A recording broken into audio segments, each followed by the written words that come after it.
नमस्कार, स्वागत है आप सभी का। आज का ये लेक्चर बहुत ही महत्वपूर्ण है यूपी पीसीएस के लिए और साथ में ही समीक्षा अधिकारी के लिए, क्योंकि समीक्षा अधिकारी में अगर आपने देखा होगा पिछले प्रश्न पत्रों को तो एक साल में तो 17 क्वेश्चन तक जो है सेंसस से आए हैं। तो सेंसस जो है बहुत ही महत्वपूर्ण है यूपी पीसीएस के लिए, लोक सेवा आयोग की सभी परीक्षाओं के लिए। इसके अलावा अन्य जो भी एक दिवसीय परीक्षाएं होती हैं सभी में सेंसस जो है प्रमुखता से पूछा जा रहा है। तो आज भारत की जनगणना को एक संपूर्णता के साथ हम यहाँ पर कवर करेंगे। कोई भी ऐसा तथ्य नहीं बचेगा इस लेक्चर में जो आपको जो है जानना चाहिए और मेरे द्वारा इसमें ना बताया गया हो। और मेरा पूरा यही प्रयास रहेगा कि इस लेक्चर में जनगणना के जितने भी डायमेंशन हैं, जितने भी आयाम हैं, वो सब आप कवर कर सकें। तो ये एक लंबा वीडियो जरूर होने जा रहा है, आप इसको पार्ट्स में भी देख सकते हैं, आपकी जो है मर्जी पर डिपेंड करेगा। लेकिन मेरा प्रयास रहेगा कि एक ही वीडियो में आपको पूरा जो है जनगणना का जितना भी महत्वपूर्ण डेटा है जो आपसे पूछा जा सकता है एग्जाम में, सब कुछ यहाँ पर मैं आपको कवर करा दूँ, क्योंकि आप लोग काफ़ी समय से इसके लिए डिमांड भी कर रहे थे।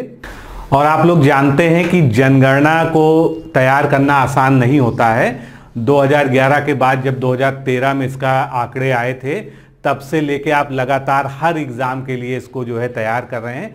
तो निश्चित रूप से आपको जो है काफ़ी सारी चीज़ें पता हैं। एक बार जो है इस वीडियो को पूरा देखिएगा और कम से कम 2 बार अगर आप इसको रिवाइज कर लेंगे तो जनगणना आपके लिए बहुत ही आसान हो जाएगी। भले ही आपको ये लगेगा कि सारे तथ्य आपको नहीं याद हुए, लेकिन जब आप एग्ज़ाम में जाएंगे और एग्ज़ाम में आपके सामने क्वेश्चन आएगा तो निश्चित रूप से जो है आप उसको सही रूप में हल कर पाएंगे। चलिए शुरू करते हैं। सबसे पहले हम जनगणना के इतिहास पे नज़र डालते हैं जो हम लोगों ने पढ़ रखा है।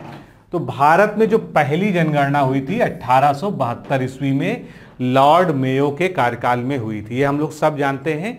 लेकिन ये जनगणना जो है कोई व्यवस्थित जनगणना नहीं थी, क्योंकि उस समय जो है 10 की जनगणना नहीं हुआ करती थी। ये एक रैंडम जनगणना थी और ये संपूर्ण जनगणना भी नहीं थी। इसमें जनगणना में जितने भी संकेतक होते हैं वो सभी शामिल नहीं किए गए थे। तो ये पहला प्रयास था 1872 में लॉर्ड मेयो के कार्यकाल में जनगणना का। इसके बाद अगर हम आए 1881 में, तो 1881 में जो है लॉर्ड रिपन का कार्यकाल था और लॉर्ड रिपन के समय में प्रत्येक 10 वर्ष में जनगणना एक नियमित अंतराल पर शुरू होना यहीं से प्रारंभ हुई। इसलिए अगर हम ये कहें कि ये जो है एक व्यवस्थित जनगणना थी, ये एक जो है अरेंज्ड और मैनेज्ड जनगणना थी, जिसमें जनगणना के सभी पहलुओं को जो है डेटा में शामिल किया गया था। तो ये जो है अगर आपसे क्वेश्चन पूछा जाता है पहली बार व्यवस्थित रूप से जनगणना कब हुई थी, तब आपका जवाब 1881 होना चाहिए। और पहली जनगणना जिसमें कोई भी जो है और चीज ना पूछी जाए आपसे, तो पहली जनगणना 1872 में हुई थी। 1881 में के बाद से भारत में हर 10 साल पर नियमित रूप से जनगणना शुरू हो गई। और जो भारत के पहले जनगणना आयुक्त थे यानी सेंसस कमिश्नर थे, वो थे WC प्लाउडेन। तो स्वतंत्रता के बाद जो है ये 7वीं जनगणना है। अगर आपसे पूछा जाए स्वतंत्रता के बाद यानी स्वतंत्र भारत की जो है ये कौन सी जनगणना है, 7वीं जनगणना है। कौन सी जनगणना? 2011 की जनगणना। और अगर जो है पूछा जाए शुरुआत से लेके कौन सी जनगणना है, तो ये कौन सी जनगणना है? 15वीं जनगणना है, जिसको हम यहाँ पर पढ़ रहे हैं। अब ये जो है 2 चरणों में संपन्न कराई गई। पहला चरण जो है 1 अप्रैल से सितंबर 2010 के बीच में हुआ और दूसरा चरण 9 से 28 फरवरी 2011 के बीच में पूरा हुआ। अब इसका जो है मैस्कट क्या था और स्लोगन क्या था, ये भी दोनों चीजें एग्जाम में पूछी जा चुकी हैं भिन्न भिन्न एग्जाम में। तो इसका जो शुभंकर या मैस्कट हुआ था, मैस्कट था ये एक प्रगणक शिक्षिका है। इसको आपने देखा होगा डॉक्यूमेंट्स पे या जो है मैगजीन्स में जो है इसका चित्र बना रहता है, एक जो है जनगणना करती हुई शिक्षिका। तो प्रगणक शिक्षिका इसकी मैस्कट बनाई गई थी। और इसका जो स्लोगन था वो था हमारी जनसंख्या हमारा भविष्य, ये जो है इसका स्लोगन था। अब आगे चलते हैं। तो उस समय भारत के महापंजीयक और जनगणना आयुक्त कौन थे? वो थे के चंद्रमौली। इन्हीं के जो है लीडरशिप में देश की 15वीं राष्ट्रीय जनगणना 1 अप्रैल से 28 फरवरी 2011 के मध्य लगभग 11 माह की अवधि में 2 चरणों में संपन्न हुई, जो चरण हमने पीछे देखे। और 31 मार्च 2011 को इसके अनंतिम आंकड़े यानी जो टेम्परेरी आंकड़े हैं वो जारी कर दिए गए थे। 30 अप्रैल 2013 को इसके अंतिम आंकड़े जारी किए गए, लेकिन ये भी जो है पूरी तरह से अंतिम नहीं थे। फिर 2011 की जनगणना के अंतिम परिणाम 30 अप्रैल 2013 को जारी किए गए, लेकिन इसमें जनसंख्या के शहरी व ग्रामीण क्षेत्रों में वितरण के आंकड़े शामिल नहीं थे। उसको बाद में जो है सेपरेटली जारी किया गया। 7 जनवरी 2014 इसको जो है 7 जनवरी 2014 को अंतिम रूप से संपूर्ण आंकड़े जो है भारत की जनगणना 2011 के जारी किए गए। भारत में जाति आधारित जनगणना 1881 में शुरू हुई थी। कब शुरू हुई थी? 1881 में शुरू हुई थी और 1931 में के बाद जो है इसको समाप्त कर दिया। उसके बाद जो है जाति आधारित जनगणना नहीं की जाती थी, लेकिन 2011 में पहली बार यानी फिर से एक बार जो है जातीय जनगणना कराने को मंजूरी दी गई। यानी काफ़ी समय बाद 1931 के बाद जो है 2011 की जनगणना में जातीय जनगणना कराई गई और पहली जनगणना में कुल 14 सवाल पूछे गए थे।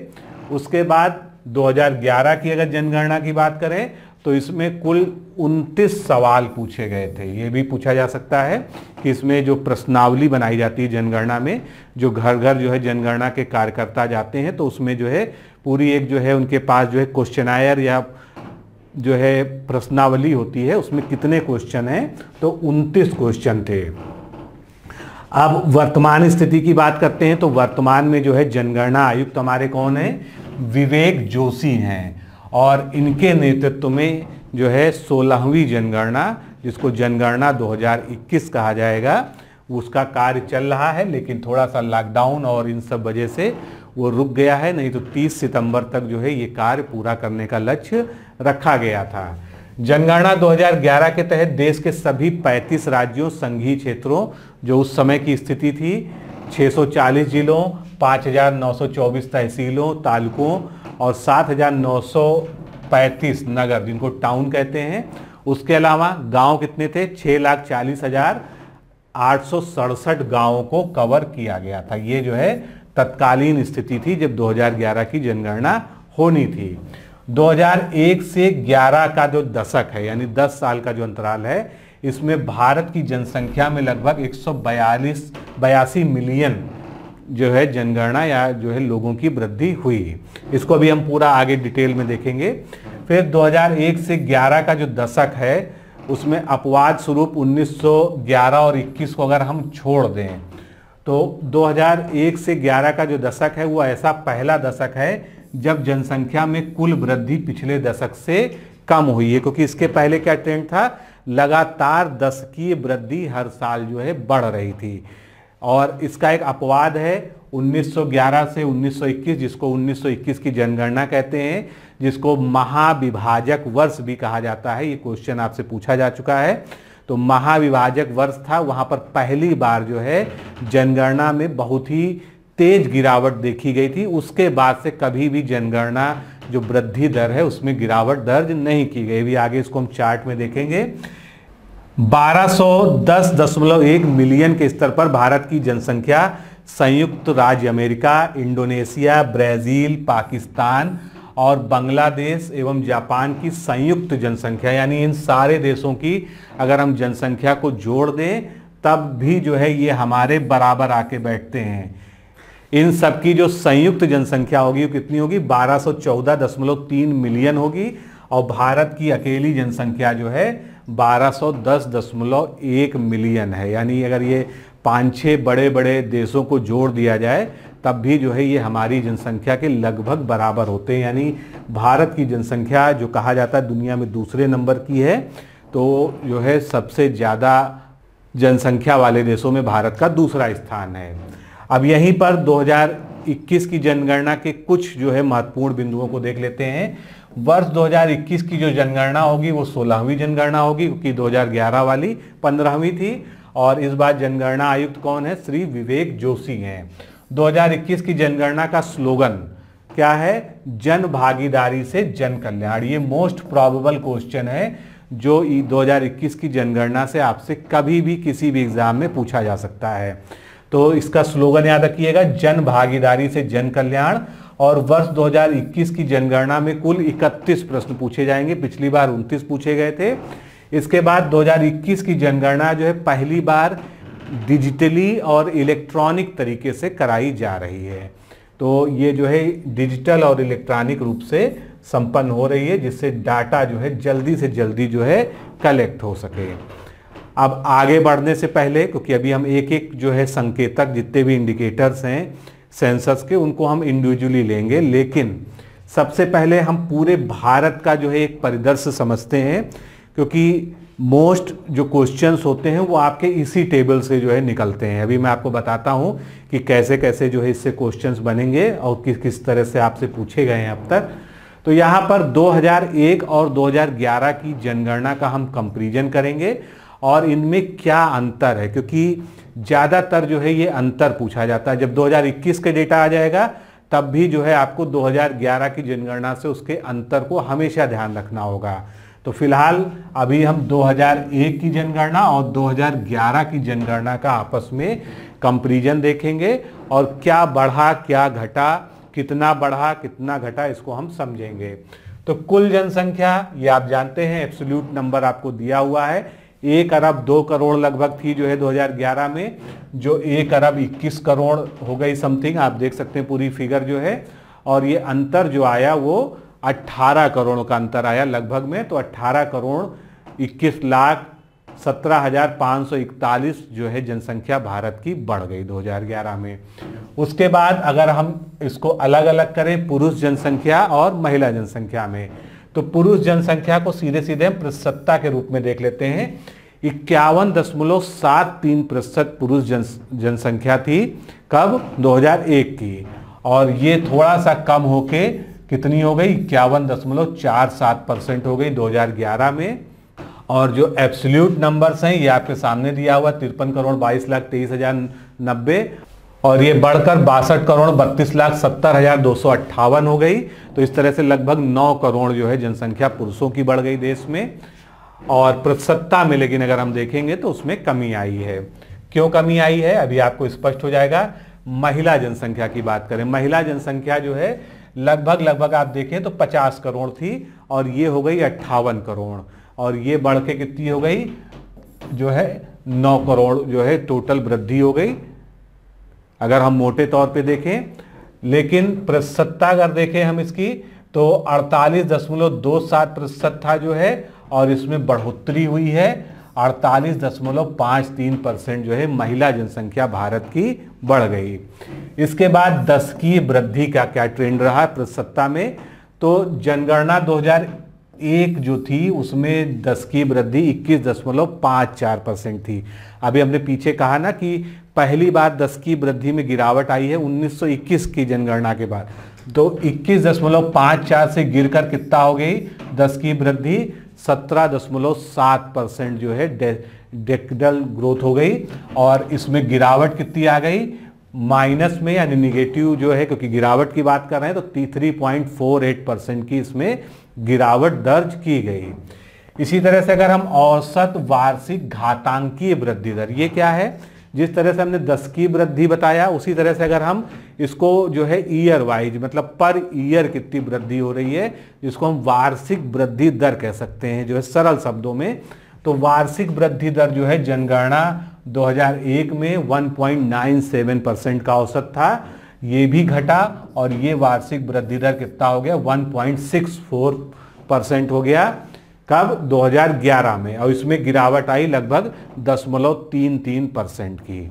तो ये वार्षिक वृद्धि दर की बात हो गई। जन घनत्व जो एक बड़ा इंडिकेटर माना जाता है क्योंकि जनसंख्या बढ़ेगी और हमारा क्षेत्रफल तो सेम है तो जनसंख्या बढ़ेगी तो उससे जो है जन घनत्व बढ़ेगा।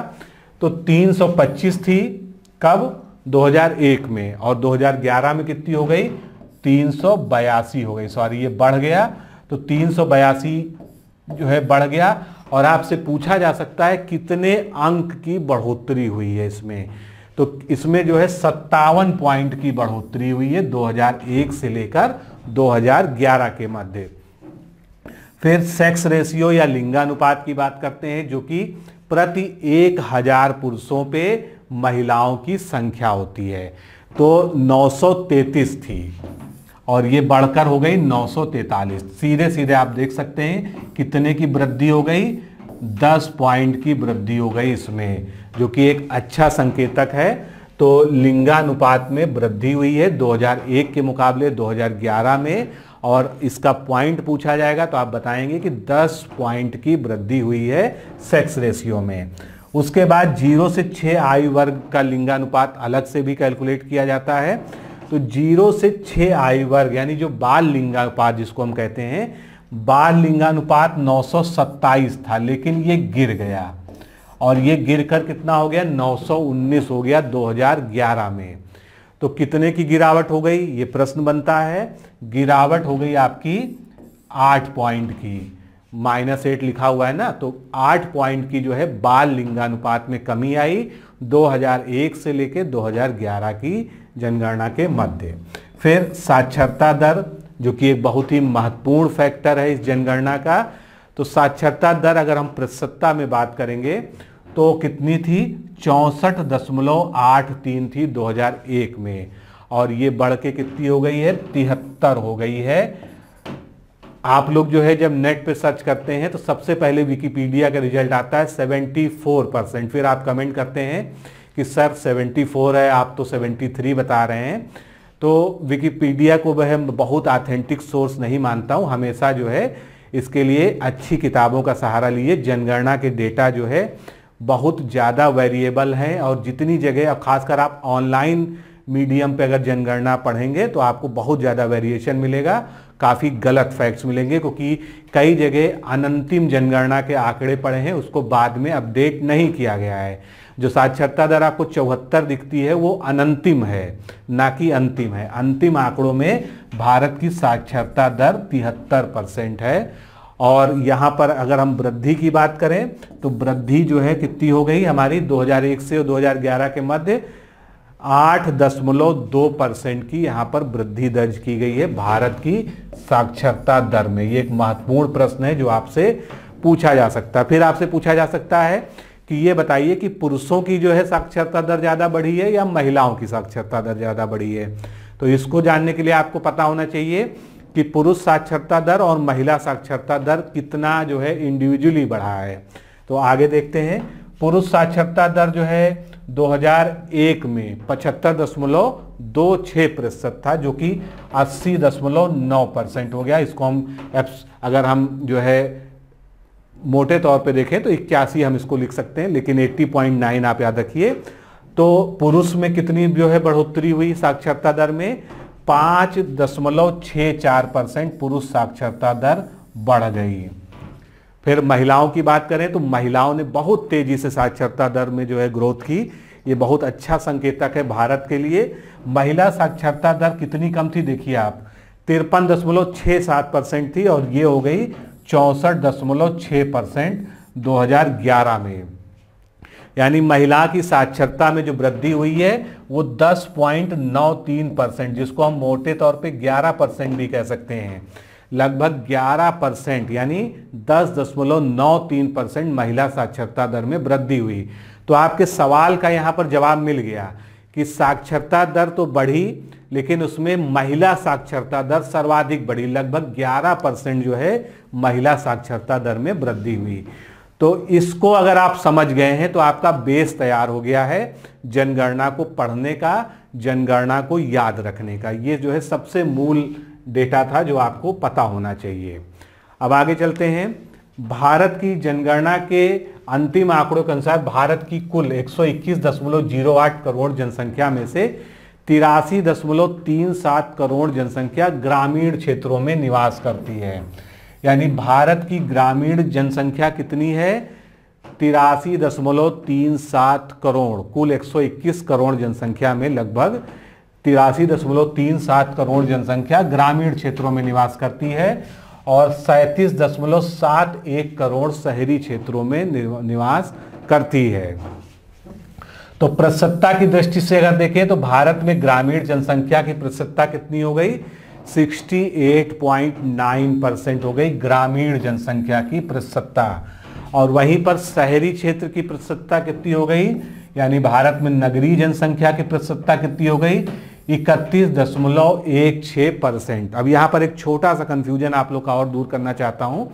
31.16 के स्थान पर कुछ किताबों में 31.2% लिखा होता है, जो कि बिल्कुल भी गलत नहीं है। मैं भी आगे हो सकता है कहीं पर यूज करूं, तो इसको याद रखिएगा। अगर आप पूरी फिगर की बात करेंगे तो 31.16% है, और उसको अगर आप जो है शॉर्ट करेंगे तो 31.2% हो जाएगा। अब हम अगले डेटा पे बात करेंगे, जिससे ये सिद्ध होगा या ये पता चलेगा कि भारत में ग्रामीण जनसंख्या बढ़ रही है या नगरीय जनसंख्या बढ़ रही है।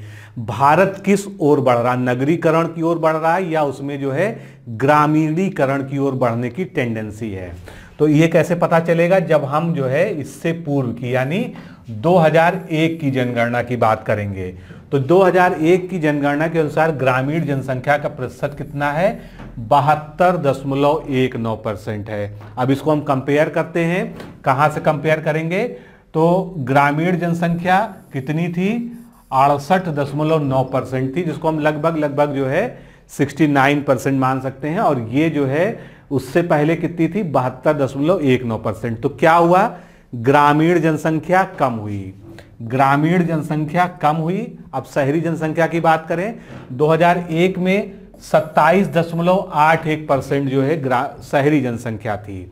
और बाद की स्थिति क्या है, अभी हम लोगों ने डिस्कस किया, अब कितनी हो गई है, 31.16% हो गई है।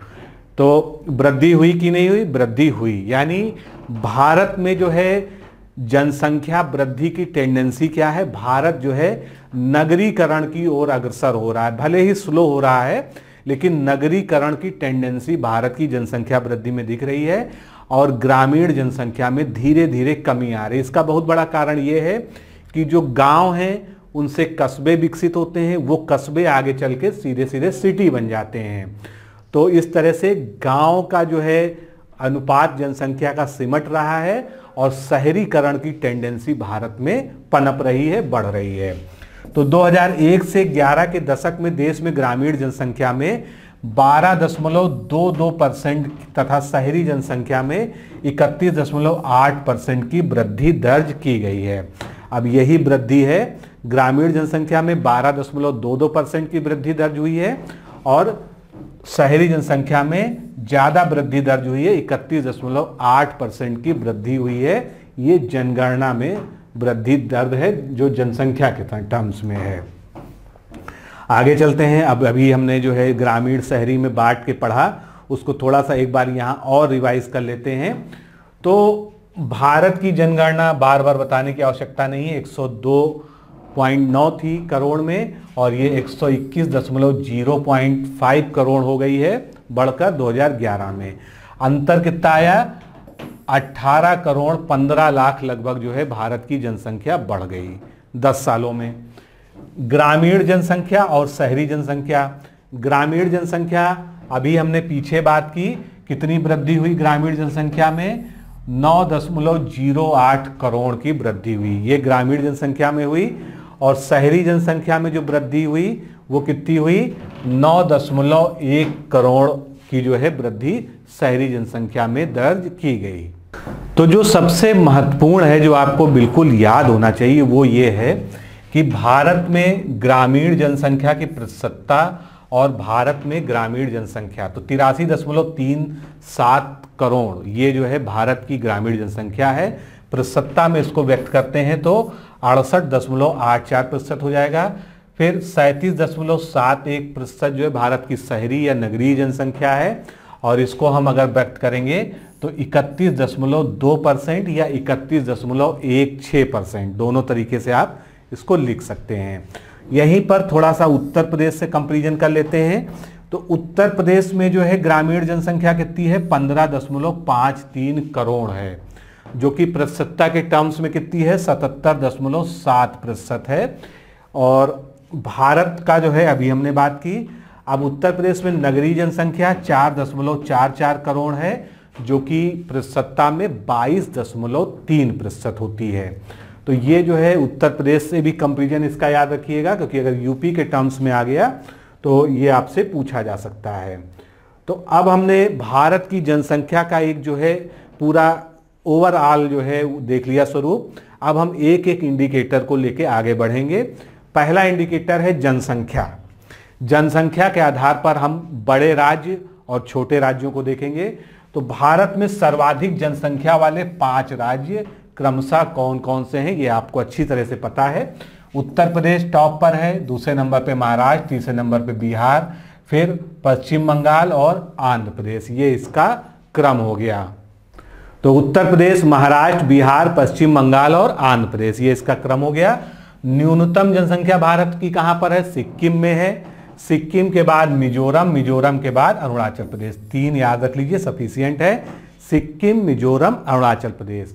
सर्वाधिक में 5 याद रखिएगा, क्योंकि कई बार जो है इसका क्रम 5 तक भी पूछ लिया गया है। तो उत्तर प्रदेश, महाराष्ट्र, बिहार, पश्चिम बंगाल और आंध्र प्रदेश, ये जो है सर्वाधिक का क्रम हो गया। फिर चलते हैं, केंद्र शासित प्रदेश अलग से पूछे जाते हैं। तो केंद्र शासित प्रदेशों में सर्वाधिक जनसंख्या वाले राज्य कौन से हैं? तो सबसे ज़्यादा जनसंख्या दिल्ली की है। दिल्ली की जो है अकेली जनसंख्या 1,67,87,941 है, जो कि बहुत ही ओवर पॉपुलेटेड है, क्योंकि यहाँ का जनसंख्या घनत्व भी 10,000 के ऊपर है। तो दिल्ली की सर्वाधिक हो गई, उसके बाद पुडुचेरी, उसके बाद चंडीगढ़। ये जो है टॉप 3 यूनियन टेरिटरीज हैं अकॉर्डिंग टू देयर पॉपुलेशन, और ये क्रम जो है हाईएस्ट का है। फिर न्यूनतम जनसंख्या वाले 3 केंद्र शासित प्रदेश। तो सबसे कम जो है जनसंख्या केंद्र शासित प्रदेशों में लक्षद्वीप की है, जहां मात्र 64,473 लोग थे 2011 की जनगणना में। उसके बाद दमन और दीव, उसके बाद दादर नागर हवेली। यहाँ पर जो स्थिति 2011 में थी उसके अनुसार ही सब कुछ बताया जाएगा। कुछ जो है नए केंद्र शासित प्रदेश बन गए हैं, कुछ मर्ज हो गए हैं, जम्मू कश्मीर केंद्र शासित प्रदेश बन गया है, लेकिन 2011 में जो स्थिति थी हम केवल उसकी बात करेंगे। अब जनसंख्या को हम 0 से 6 आयु वर्ग, जिसको हम बाल जनसंख्या कह सकते हैं, तो इसके जो है सर्वाधिक जनसंख्या कहाँ थी? बाल जनसंख्या सर्वाधिक उत्तर प्रदेश की है, उसके बाद बिहार की है, फिर महाराष्ट्र की है, मध्य प्रदेश की है, उसके बाद राजस्थान की है। अगर आप देखेंगे तो उत्तर प्रदेश, बिहार, महाराष्ट्र, और यहाँ क्या था जब हम जनसंख्या की बात कर रहे थे? उत्तर प्रदेश, महाराष्ट्र, बिहार, थोड़ा सा क्रम बदला है बाल जनसंख्या में, तो इसको थोड़ा सा कंपैरेटिव याद रखिएगा। उत्तर प्रदेश, बिहार और महाराष्ट्र, ये जो है टॉप 3 स्टेट हो गए बाल जनसंख्या के मामले में। अब सर्वाधिक ग्रामीण जनसंख्या की हम बात कर लेते हैं कि सबसे ज्यादा ग्रामीण, और इसके बाद हम बात करेंगे सबसे ज्यादा शहरी जनसंख्या। तो सबसे ज्यादा ग्रामीण जनसंख्या कहां पर है? उत्तर प्रदेश की है। 18.63% जो है ये भारत की जनसंख्या का परसेंटेज यहां पर है। इसको ध्यान रखिएगा, ये उत्तर प्रदेश की जनसंख्या नहीं लिखी है, या किसी राज्य विशेष की यहां जनसंख्या के प्रतिशत नहीं लिखा है। भारत की कुल ग्रामीण जनसंख्या में राज्य की ग्रामीण जनसंख्या का प्रतिशत यहां पर दिया हुआ है। इसको बहुत कायदे से समझ लीजिएगा, नहीं तो आप गलत कर देंगे। तो 155.31 मिलियन जो है ये राज्य की ग्रामीण जनसंख्या है, और 18.63% ये जो है भारत से अगर कंपैरिजन करेंगे, भारत के सापेक्ष इसका ग्रामीण जनसंख्या के सापेक्ष इसका अनुपात निकालेंगे तो ये 18.63 निकलेगा। इसके बाद उत्तर प्रदेश के बाद बिहार आ जाएगा, फिर पश्चिम बंगाल और फिर महाराष्ट्र। ये टॉप 4 स्टेट हैं जहां पर जो है ग्रामीण जनसंख्या जो है सर्वाधिक है भारत में। इसके बाद अब हम जनसंख्या की प्रतिशतता की बात करेंगे, लेकिन ग्रामीण जनसंख्या की प्रतिशतता के आधार पर जो टॉप 4 स्टेट्स हैं वो कौन कौन से हैं। तो सबसे ज्यादा प्रतिशतता के आधार पर ग्रामीण जनसंख्या कहां की है? हिमाचल प्रदेश की। 90% यहाँ की जनसंख्या कैसी है? 90% जनसंख्या यहाँ की ग्रामीण है। उसके बाद बिहार दूसरे नंबर पे आ जाएगा, और यहाँ पर एक चीज सिमिलरिटी याद रखिएगा जो आपको याद रखने में मदद करेगी कि चाहे ग्रामीण जनसंख्या की बात करें तब भी बिहार दूसरे नंबर पे है, और ग्रामीण जनसंख्या की प्रतिशतता की बात करें तब भी बिहार जो है दूसरे नंबर पे है। फिर तीसरे नंबर पे असम और चौथे नंबर पे उड़ीसा का नंबर आता है। तो हिमाचल प्रदेश, बिहार, असम और उड़ीसा ये ग्रामीण जनसंख्या की प्रतिशतता के आधार पर शीर्ष 4 राज्यों का क्रम हो गया। फिर न्यूनतम ग्रामीण जनसंख्या कहां पर? अभी हमने सर्वाधिक की बात की। सबसे कम ग्रामीण जनसंख्या सिक्किम की है, उसके बाद मिजोरम, उसके बाद गोवा, उसके बाद अरुणाचल प्रदेश। सिक्किम, मिजोरम, गोवा, अरुणाचल प्रदेश, क्या है ये? सबसे कम ग्रामीण जनसंख्या। अब सबसे कम ग्रामीण जनसंख्या की प्रतिशतता की बात करते हैं, तो सबसे कम यानी न्यूनतम ग्रामीण जनसंख्या की प्रतिशतता कहां पर है? गोवा। गोवा में जो है ग्रामीण जनसंख्या प्रतिशत में 37.83% है। और जहां पर ग्रामीण जनसंख्या की प्रतिशतता सबसे कम होगी, वहीं पर शहरी जनसंख्या की प्रतिशतता सर्वाधिक होगी। यानी जब आपसे शहरी जनसंख्या की सर्वाधिक प्रतिशतता वाला राज्य पूछा जाएगा तो कौन सा होगा? वो गोवा होगा। उसके बाद मिजोरम, तमिलनाडु और केरल, ये जो है इसका क्रम हो गया ग्रामीण जनसंख्या की प्रतिशतता के आधार पर। अब शहरी जनसंख्या या नगरीय जनसंख्या की बात करते हैं, तो नगरीय जनसंख्या जो अभी हमने पीछे कहा, गोवा जो है सबसे ज्यादा प्रतिशतता के मामले में नगरीय जनसंख्या यहाँ पर है। यहाँ की 62.2% आबादी जो है नगरीकृत है, नगरीय है। उसके बाद मिजोरम, तमिलनाडु और केरल का नंबर आता है। तो ये टॉप 4 की बात हो गई। अब सर्वाधिक नगरीय जनसंख्या वाले 4 राज्य, यहाँ पर क्या है? प्रतिशतता, बहुत संभल के इसको ध्यान रखिएगा। ये नगरीय जनसंख्या की प्रतिशतता की हमने बात की। नगरीय जनसंख्या की प्रतिशतता में गोवा, मिजोरम, तमिलनाडु, केरल, ये क्रम हो जाएगा। लेकिन नगरीय जनसंख्या की अगर हम बात करेंगे, उसके आधार पर राज्यों का क्रम देखेंगे, तो सबसे ज्यादा नगरीय जनसंख्या महाराष्ट्र में है। उसके बाद दूसरे नंबर पर उत्तर प्रदेश, तीसरे नंबर पर तमिलनाडु, चौथे नंबर पर पश्चिम बंगाल का नंबर आता है। और ये जो है भारत की शहरी जनसंख्या में इसका प्रतिशत कितना है इनकी नगरीय जनसंख्या का, वो ब्रैकेट में दिया हुआ है। महाराष्ट्र में भारत की कुल शहरी जनसंख्या के 13.47% लोग रहते हैं। उसके बाद उत्तर प्रदेश में देश की कुल शहरी जनसंख्या का 11.79% लोग रहते हैं। उसके बाद तमिलनाडु, उसके बाद पश्चिम बंगाल का नंबर आता है। तो इस अंतर को बहुत स्पष्ट तरीके से अपने दिमाग में बिठा लीजिए। प्रतिशतता और जनसंख्या दोनों में स्पष्ट रूप से विभेद करिएगा। क्वेश्चन दोनों पे ही आधारित आते हैं। अभी हमने अधिकतम शहरी जनसंख्या की प्रतिशतता की बात कर ली। अब हम न्यूनतम शहरी जनसंख्या और न्यूनतम शहरी जनसंख्या की प्रतिशतता की यहां पर बात करेंगे। तो न्यूनतम शहरी जनसंख्या कहां पर है? सिक्किम में है। उसके बाद अरुणाचल प्रदेश, उसके बाद नागालैंड, इसका परसेंटेज दिया है। और भारत की शहरी जनसंख्या में उसकी प्रतिशतता दी हुई है। देखिए आप जो है सिक्किम और अरुणाचल प्रदेश का बहुत ज़्यादा कम है, यानी बिल्कुल नगण्य इसको माना जा सकता है। फिर न्यूनतम शहरी जनसंख्या प्रतिशतता वाले राज्य, अब यहाँ पर जो है न्यूनतम शहरी जनसंख्या की प्रतिशतता किन राज्यों में सर्वाधिक है? तो सबसे ऊपर आएगा हिमाचल प्रदेश। कितना है? 10 है। यहाँ नगरीकरण का प्रतिशत कितना है? 10 है।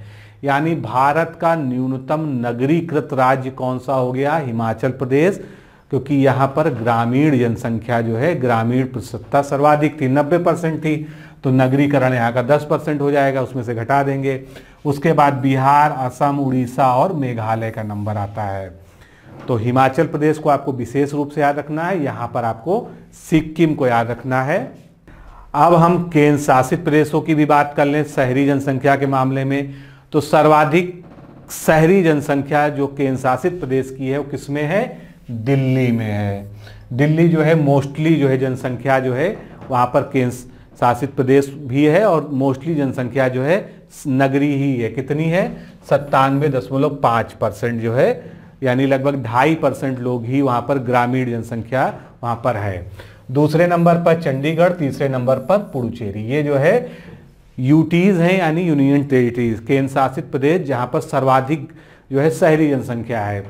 अब 5 शीर्ष केंद्र शासित प्रदेश जहाँ पर शहरी जनसंख्या की प्रतिशतता सर्वाधिक है। तो दिल्ली इसमें भी टॉप पर है और चंडीगढ़ दूसरे नंबर पे है, वहां भी यहाँ भी, क्योंकि 97.5% जनसंख्या जो है दिल्ली की नगरीकृत है। दिल्ली भी टॉप पर है, यहाँ पर सबसे ज़्यादा जनसंख्या भी नगरीकृत जनसंख्या भी है और नगरीकृत जनसंख्या का प्रतिशत भी है। चंडीगढ़ दूसरे नंबर पे, यहाँ 97.3% जो है आबादी शहरों में निवास करती है। तीसरे नंबर पे लक्षद्वीप, दमन और दीव और पुडुचेरी। आप शुरू के 3 जो है याद रख सकें तो याद रख लीजिए, नहीं तो पहला आपको जो है सबसे जरूरी है। अब एक और निष्कर्ष देखते हैं, न्यूनतम शहरी जनसंख्या वाला केंद्र शासित प्रदेश कौन सा हो गया? तो न्यूनतम शहरी जनसंख्या वाला केंद्र शासित प्रदेश लक्षद्वीप हो गया, जहां पर प्रतिशतता कितनी है? 78.1% है। यानी आप देखेंगे तो जितने भी केंद्र शासित प्रदेश हैं मोस्टली वो जो है ज्यादा नगरीकृत हैं, और जबकि प्रतिशतता की दृष्टि से न्यूनतम शहरी जनसंख्या कहाँ की हो गई? तो प्रतिशतता की दृष्टि से जो है न्यूनतम शहरी जनसंख्या प्रतिशत जो है अंडमान निकोबार द्वीप का है, जहां पर 37.7% ही आबादी जो है शहरी है। ये प्रतिशतता के आधार पे हो गया और जनसंख्या के आधार पर लक्षद्वीप हो गया। आगे बढ़ते हैं, दूसरा इंडिकेटर लेते हैं जो बहुत महत्वपूर्ण है, 10 की वृद्धि। हालांकि 10 की वृद्धि पे हमने थोड़ी चर्चा शुरुआत में कर ली थी, लेकिन 10 की वृद्धि पे बहुत सारे प्रश्न बनते हैं, बार बार पूछे जाते हैं। तो 1901 से, यानी हम जो है 1901 से शुरुआत अगर करें तो 1911 की जनगणना में 10 की वृद्धि आप देख सकते हैं किस तरह से जो है, और इसका उत्तर प्रदेश के साथ हम कंपैरिजन भी देख रहे हैं। तो ये जो है भारत का जो है यहाँ पर डेटा दिया हुआ है। यहाँ पर जो सबसे उल्लेखनीय बिंदु है ये है 1911 से 1921 का जो दशक रहा, जिसको हम अगर जनगणना वर्ष की कहेंगे तो जनगणना वर्ष ये 1921 में हुआ। तो 1921 की जनगणना में निगेटिव डेसिडल ग्रोथ आई, यानी 10 की वृद्धि जो है नकारात्मक आई पहली बार जब से जनगणना शुरू हुई थी। उसके बाद आप ट्रेंड देखिए, लगातार जो है 10 की वृद्धि बढ़ रही है। 11 है, 14.22 है, 13.3 है, 21.64, 24.80, फिर यहाँ पर थोड़ी सी गिरावट आई, 24.66 हो गई, लेकिन इसको बहुत बड़ी गिरावट नहीं कहेंगे। फिर थोड़ी सी गिरावट शुरू हुई और 2001 की जनगणना जो है उसमें 21.54 था, और उसके बाद 2011 की जो जनगणना थी उसमें 17.64% जो है ये डेसिडल ग्रोथ आई, यानी 10 की वृद्धि आई। तो ये 17.64 ना होके 17.7 इसको हम एब्सोल्यूट नंबर मानते हैं। ये पूरी फिगर आगे रही होगी, जो यहाँ पर शॉर्ट हो गई इसलिए वो जो है दिख नहीं रहा है, तो इसको हम 17.7 ही कंसीडर करेंगे। तो अब यहाँ पर ट्रेंड समझिए जो है कि 1921 से फिर से जो है जनसंख्या तेजी से बढ़ना शुरू हुई। हर 10 की वृद्धि, हर दशक में जो है 10 की वृद्धि तेज हुई। उसके बाद 71 की जनगणना के बाद से, यानी 81 की जनगणना से 10 की वृद्धि में फिर कमी आई, फिर जो है और कमी आई, उसके बाद और कमी आई, और फाइनली जो है और कमी आई। यानी जनसंख्या वृद्धि दर जो है अब लगातार कम हो रही, भले बहुत तेजी से नहीं कम हो रही, लेकिन जो है ये लगातार कम हो रही है। इधर आप उत्तर प्रदेश की जनगणना देख सकते हैं। तो उत्तर प्रदेश की जो है, जो अभी की 2011 की जो है रेट है वो 20.23% है, और उत्तर प्रदेश की जनगणना वृद्धि दर जो 10 की है, इसको और बहुत करेक्ट फॉर्म में देखेंगे तो आप जो है 20.22 भी आपको कई जगह लिखा हुआ मिलेगा। तो आगे चलते हैं, अब इसमें जो है कुछ और महत्वपूर्ण फैक्ट उनकी बात कर लेते हैं। स्वतंत्रता के पश्चात पहली बार 2001 से 2011 के दशक में जनसंख्या वृद्धि दर में गत दशक की तुलना में तीव्र गिरावट दर्ज की गई है। 21.5% जो है 2001 की जनगणना में थी, और 17.7% जो है 2011 की जनगणना में थी, अर्थात 3.8% बिंदु की गिरावट देखी गई। तो आपसे गिरावट पूछी जा सकती है, तो कितनी हो जाएगी गिरावट? 3.8 पॉइंट की जो है गिरावट दर्ज की गई है 10 की वृद्धि में। इसके बाद पुरुषों का जो 10 की वृद्धि दर था वो 17.1% और महिलाओं का जो है 18.3% रहा, यानी महिलाओं की जनसंख्या में तेजी से वृद्धि हुई है पुरुषों के मुकाबले में। फिर 2001 से 2011 में औसत वार्षिक जनसंख्या वृद्धि जो है 1.64 रही है, जो पिछले दशक के 1.97% थी और उससे जो है ये कम आई है। तो ये कुछ आंकड़े हैं जो आपसे पूछे जा सकते हैं, महत्वपूर्ण है। आगे चलते हैं। दशकीय जनसंख्या वृद्धि दर 2011 में हमने अभी बात की, कितनी रही? 17.7% रही। और इस दौरान ग्रामीण जनसंख्या की वृद्धि दर, ये भी याद रखिएगा कि ग्रामीण जनसंख्या की वृद्धि दर 12.3% और शहरी जनसंख्या की वृद्धि दर जो है 31.8% रही। ये हमने पहले भी डिस्कस किया, इसको फिर से सेपरेटली जान लीजिए कि भारत में अगर टोटल दशकीय वृद्धि दर 2011 की 17.7%, ग्रामीण जनसंख्या की दशकीय वृद्धि 12.3% और शहरी जनसंख्या की दशकीय वृद्धि दर 31.8%। तो 31.8% यानी शहरी जनसंख्या में तेजी से वृद्धि हो रही है।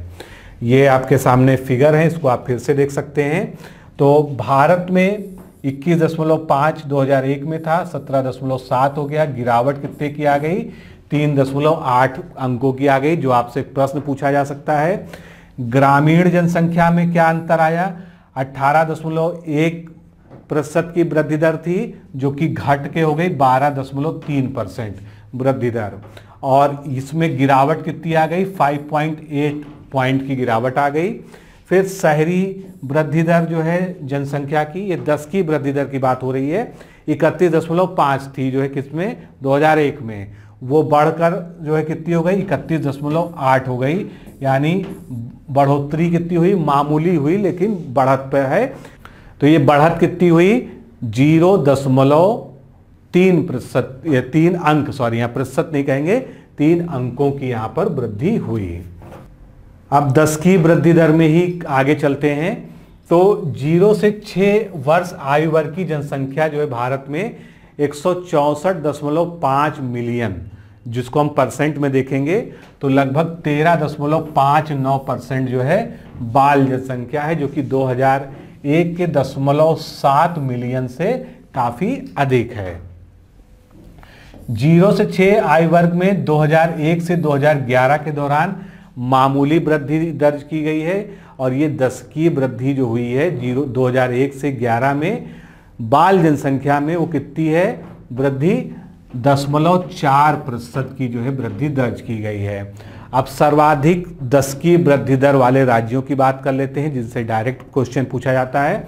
तो सबसे ज्यादा 10 की वृद्धि शो की है मेघालय ने, जो 10 सालों में जहां पर जनसंख्या 27.9% बढ़ गई है। उसके बाद अरुणाचल, उसके बाद बिहार, मणिपुर, जम्मू और कश्मीर, ये क्रम है। कई बार जो है ये क्रम पूछा जा चुका है। तो आपको पूरे 5 याद रखने की आवश्यकता बिल्कुल भी नहीं है। मेघालय, अरुणाचल, बिहार, इतना आप याद रखिए, इतना सफिशियंट है। ये सर्वाधिक 10 की वृद्धि वाले 5 राज्य हैं। अब न्यूनतम 10 की वृद्धि वाले, यानी जहां पर जनसंख्या बहुत ही धीमी दर से 10 सालों में बढ़ी है, वो है नागालैंड। नागालैंड के साथ तो स्पेशल कंडीशन है, यहाँ पर जनसंख्या में ऋणात्मक वृद्धि हुई है, निगेटिव ग्रोथ हुई है। ये ऐसा पहला राज्य है, अकेला राज्य है जहाँ पर -0.6% की ग्रोथ हुई है, यानी नकारात्मक वृद्धि हुई है। दूसरे नंबर पर केरला है, तीसरे नंबर पे गोवा है, आंध्र प्रदेश और सिक्किम है। तो ये जो है न्यूनतम 10 की वृद्धि वाले राज्य हो गए। अब सर्वाधिक 10 की वृद्धि वाले 3 केंद्र शासित प्रदेश कौन से हो गए? तो सबसे ज्यादा केंद्र शासित प्रदेशों में 10 की वृद्धि हुई है दादरा व नगर हवेली 55.9%, उसके बाद दमन व दीव, उसके बाद पुडुचेरी। तो दादर नगर हवेली, दमन, दीव, पुडुचेरी, ये जो है केंद्र शासित प्रदेश हो गए। और न्यूनतम 10 की वृद्धि वाले केंद्र शासित प्रदेश लक्षद्वीप, कितनी वृद्धि हुई यहाँ पर? केवल 6.3% की। उसके बाद अंडमान निकोबार द्वीप समूह, और उसके बाद चंडीगढ़। ठीक है, उसके बाद अब आगे चलते हैं। 2001 की जनगणना के अनुसार ग्रामीण जनसंख्या में सर्वाधिक 10 की वृद्धि दर कहां पर है? अगर आपसे पूछ लिया जाए कि सर्वाधिक 10 की वृद्धि दर लेकिन ग्रामीण जनसंख्या की, वो मेघालय की है 27.2%। और अभी हमने जो है जो नॉर्मल वृद्धि दर देखी थी वो भी मेघालय की थी। ये भी ध्यान रखिएगा कि अगर आपसे ग्रामीण जनसंख्या की वृद्धि दर या कुल जनसंख्या की वृद्धि दर पूछ ली जाए, 10 की वृद्धि दर सर्वाधिक, तो दोनों ही कंडीशन में मेघालय का ही आपको नाम याद रखना है। और नगरीय जनसंख्या में सर्वाधिक 10 की वृद्धि दर कहां पर है? तो नगरीय जनसंख्या में सर्वाधिक 10 की वृद्धि दर दमन और दीव की है, जहां पर नगरीय जनसंख्या 218.8% बढ़ गई। तो ये दो जो है फैक्ट जो जरूरी थे आपके लिए। अब अभी जो हमने पीछे बात की उसी को हम यहाँ पे टेबुलर फॉर्म में देख लेते हैं। तो ग्रामीण जनसंख्या में सर्वाधिक 10 की वृद्धि बात हमने की मेघालय ने की, उसके बाद बिहार, अरुणाचल प्रदेश, उसके बाद जम्मू कश्मीर। इसमें बहुत ज़्यादा क्रम याद रखने की जरूरत नहीं है, बहुत ज़्यादा से ज़्यादा आपसे पहला ही पूछा जाएगा। तो मेघालय में सर्वाधिक ग्रामीण जनसंख्या में 10 की वृद्धि दर रही 2011 में। उसके बाद शहरी जनसंख्या में सर्वाधिक 10 की वृद्धि दर कहाँ रही? अभी हमने कहा दमनदीप थी, उसके बाद सिक्किम, उसके बाद केरला, त्रिपुरा, नागालैंड। तो इसमें जो है राज्य और केंद्र शासित प्रदेश दोनों शामिल हैं। अगर आपसे केंद्र शासित प्रदेश पूछ लिया जाए तो टॉप पर जो है दमनदीप है, राज्य पूछ लिया जाए तो सिक्किम है। तो दोनों ही तरह से याद रखिएगा कि सिक्किम जो है राज्यों में आ जाएगा और केंद्र शासित प्रदेशों में दमनदीप आ जाएगा। ओवरऑल शहरी जनसंख्या की 10 की वृद्धि में दमनदीप आ जाएगा और राज्यों में सिक्किम आ जाएगा। अब अगला हम इंडिकेटर लेते हैं जनसंख्या का, लिंगानुपात। इससे भी काफ़ी प्रश्न पूछे गए हैं और पूछे जाते रहे हैं। तो लिंगानुपात की अगर हम बात करें तो भारत में लिंगानुपात देखिए यहाँ पर मैंने लिख दिया है 943 है। उत्तर प्रदेश को भी बीच में जो है सिनेरियो में लेते चलिए जिससे उत्तर प्रदेश का भी आपको डेटा याद होता रहे। 912 है उत्तर प्रदेश का, ठीक है। तो जनगणना 2011 के अनुसार भारत का लिंगानुपात 943 है और 2001 की तुलना में 10 अधिक है। कैसे? ये देखिए 933 था 2001 में, बढ़ गया 943 हो गया, 10 अंकों की वृद्धि हो गई। अब ग्रामीण लिंगानुपात की बात करें तो 946 था जो 949 हो गया। यहाँ पर ध्यान दीजिएगा, समझिएगा इसको, ये आपसे पूछा जा सकता है। तो ग्रामीण लिंगानुपात 946 से 949 हो गया, यानी ग्रामीण लिंगानुपात भी भारत का बढ़ा, 3 अंक बढ़ा। शहरी लिंगानुपात 900 से बढ़कर 929 हो गया, जिसने बड़ी छलांग लगाई, 29 अंकों की छलांग लगाई।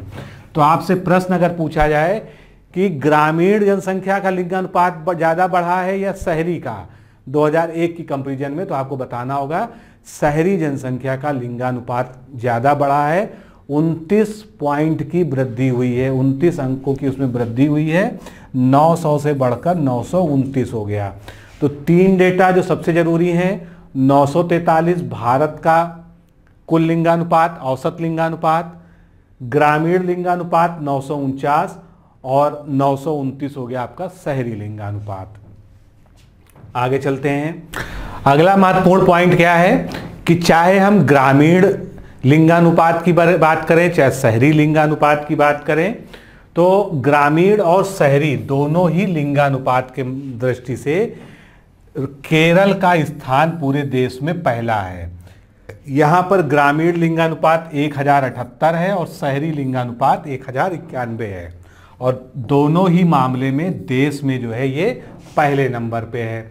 इसके बाद अब हम क्रम देख लेते हैं राज्यों का।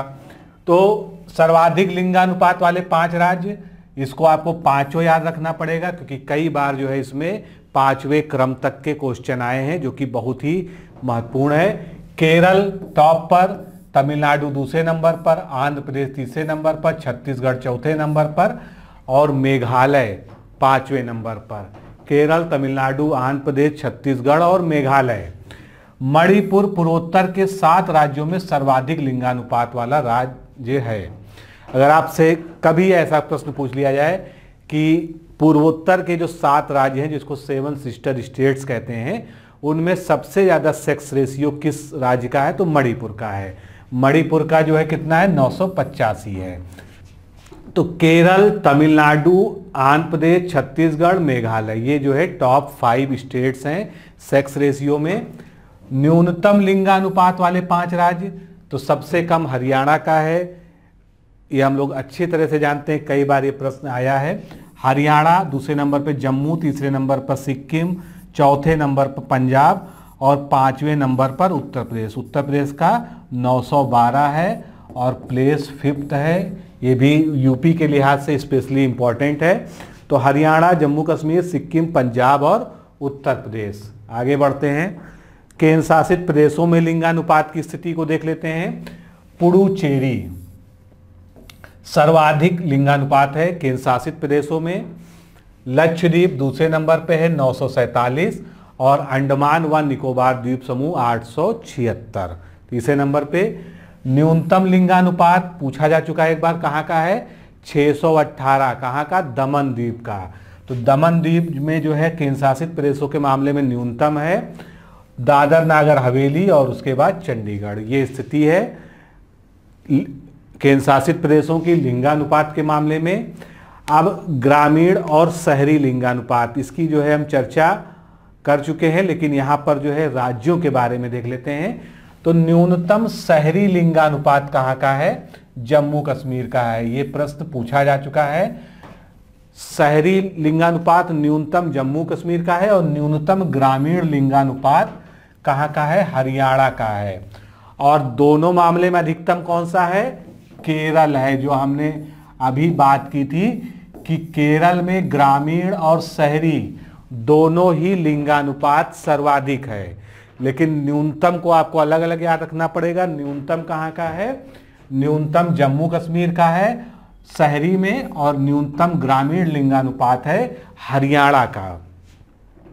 फिर संघीय क्षेत्रों में अधिकतम ग्रामीण और शहरी लिंगानुपात क्रमशः पुडुचेरी का ही है। दोनों ही मामले में पुडुचेरी ही है, यानी संघीय क्षेत्रों में अधिकतम ग्रामीण लिंगानुपात और अधिकतम शहरी लिंगानुपात, दोनों ही लिंगानुपात के मामले में पुडुचेरी टॉप पर है, जहां पर ग्रामीण लिंगानुपात 1029 है और शहरी लिंगानुपात 1043 है। यहाँ पर डेटा का कोई महत्व नहीं है, राज्य का नाम, केंद्र शासित प्रदेशों का नाम याद रखिए, बस बहुत है। संघीय क्षेत्र में न्यूनतम ग्रामीण लिंगानुपात चंडीगढ़ का है और न्यूनतम शहरी लिंगानुपात दमन द्वीप का है। ये हो गया शहरी और ग्रामीण के हिसाब से। आगे चलते हैं। अब लिंगानुपात में ही शिशु लिंगानुपात को अलग से भी मापा जाता है। शिशु लिंगानुपात की जनसंख्या क्या होती है? 0 से 6 वर्ष तक के जो बच्चे होते हैं उनमें लिंगानुपात की जब हम बात करते हैं तो उसको हम शिशु लिंगानुपात कहते हैं। तो भारत का कितना है? ये देखिए, भारत का शिशु लिंगानुपात है 919 और उत्तर प्रदेश का 902। ये दोनों ही बड़े डेटा याद रखिएगा, 919 और 902। अब 2001 और 2011 में कंपैरिजन कर लेते हैं। 2001 में 927 था लिंगानुपात शिशु जनसंख्या में, लेकिन ये गिर गया। आपने उधर देखा कि ओवरऑल लिंगानुपात में तो बढ़ोतरी हुई, लेकिन शिशु लिंगानुपात जो है कम हो गया। ये अच्छी बात नहीं है। 919 हो गया और 8 पॉइंट की इसमें गिरावट आई। ग्रामीण लिंगानुपात देखें तो 934 से गिरकर 923 हो गया, 11 अंकों की गिरावट आई। और शहरी लिंगानुपात 906 से गिरकर 905 हो गया। यानी अगर आप देखें ग्रामीण, शहरी और ओवरऑल सभी में शिशु लिंगानुपात, चाइल्ड सेक्स रेशियो जो है डिक्रीज हुआ है 10 सालों में, जो कि अच्छी बात नहीं है। लेकिन अच्छी बात यह है कि ओवरऑल लिंगानुपात जो भारत का है वो बढ़ा है। तो आगे चलते हैं। अब शिशु लिंगानुपात के अनुसार जो है राज्यों और केंद्र शासित प्रदेशों को देखते हैं। तो सर्वाधिक शिशु लिंगानुपात वाले 5 राज्य कौन कौन से हैं? अरुणाचल प्रदेश 972, मिजोरम और मेघालय ये एक साथ दूसरे नंबर पे हैं, क्योंकि इनमें कितना है? 970 है दोनों का। फिर छत्तीसगढ़, फिर केरला। न्यूनतम शिशु लिंगानुपात जो है कहाँ का है? हरियाणा का ही है। हरियाणा हर मामले में जो है लिंगानुपात में पिछड़ा हुआ है। उसके बाद पंजाब, उसके बाद जम्मू कश्मीर। ये जो है ये स्थिति हो गई। अब भारत में यहाँ पर जो है, क्योंकि हमने जनसंख्या को पुरुष में, ग्रामीण में, शहरी में, सब में विभाजित कर लिया, लेकिन शिशु जनसंख्या को भी जो है हमको इस तरह से एक बार देखना पड़ेगा। तो शिशु जनसंख्या का हम जो है इस चार्ट के माध्यम से पूरा विभाजन समझेंगे। तो सबसे पहले हम ग्रामीण परिवेश को समझते हैं। ग्रामीण में जो है कुल ग्रामीण जनसंख्या शिशुओं की, पुरुषों उसमें पुरुष कितने हैं, यानी मेल चाइल्ड कितने हैं, फीमेल चाइल्ड कितने हैं, फिर उनमें लिंगानुपात कितना है। तो 2001 का कंपैरिजन करने की बहुत ज़्यादा आवश्यकता नहीं है, सीधे परसेंट हम ये देखते हैं 126.49 मिलियन जनसंख्या थी ग्रामीण में बच्चों की, और ये हो गई 121.28। तो बढ़ी की घटी, ये घट गई। और इसका परसेंटेज अगर हम देखें, इसमें मेल चाइल्ड जो थे 51.7, और ये जो है बढ़कर जो है 51.98 हो गए। उसके बाद 48.3% से जो है ये बढ़कर घटकर 48.02 जो है हो गए परसेंटेज में। उसके बाद लिंगानुपात ग्रामीण जनसंख्या में शिशु का है 934, और ये घटकर कितना हो गया, 923 हो गया, जिसको हमने पीछे भी डिस्कस किया। इसी तरह से शहरी जनसंख्या के भी आप देख सकते हैं कि कुल जनसंख्या जो है मिलियन में थी 37.35, जो कि बढ़ गई 43.18 हो गई 2011 में, और इसमें लिंगानुपात 906 है, यानी शहरी लिंगानुपात, लेकिन ये कौन सा लिंगानुपात है, बाल लिंगानुपात। शहरी बाल लिंगानुपात 906, और ये घटकर 905 हुआ, कब, 2011 में। अब जो चार्ट हमने पीछे देखा उसी के बेस पर जो कुछ फैक्ट्स हैं वो यहाँ पर लिखे हुए हैं। तो जनगणना 2011 के अंतिम आंकड़ों के अनुसार 0 से 6 आयु वर्ग की ग्रामीण एवं शहरी शिशु जनसंख्या क्रमशः 121.28 मिलियन और 43.19 मिलियन रही। अतः कुल शिशु जनसंख्या कितनी हो गई, 164.5 मिलियन में से ग्रामीण शिशु जनसंख्या 73.73% और शहरी शिशु जनसंख्या 26.27% हो गई।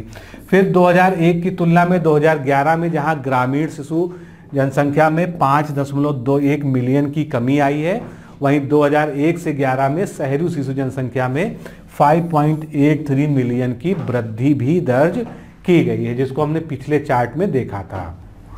अब ये जो बाल लिंगानुपात है, इसमें जो है कौन से राज्य शीर्ष हैं, कौन से केंद्र शासित प्रदेश शीर्ष हैं या न्यूनतम है, उसको हम केवल शुरुआत का क्रम देख लेते हैं, क्योंकि बहुत ज़्यादा इसके पूछे जाने की संभावना नहीं रहती है।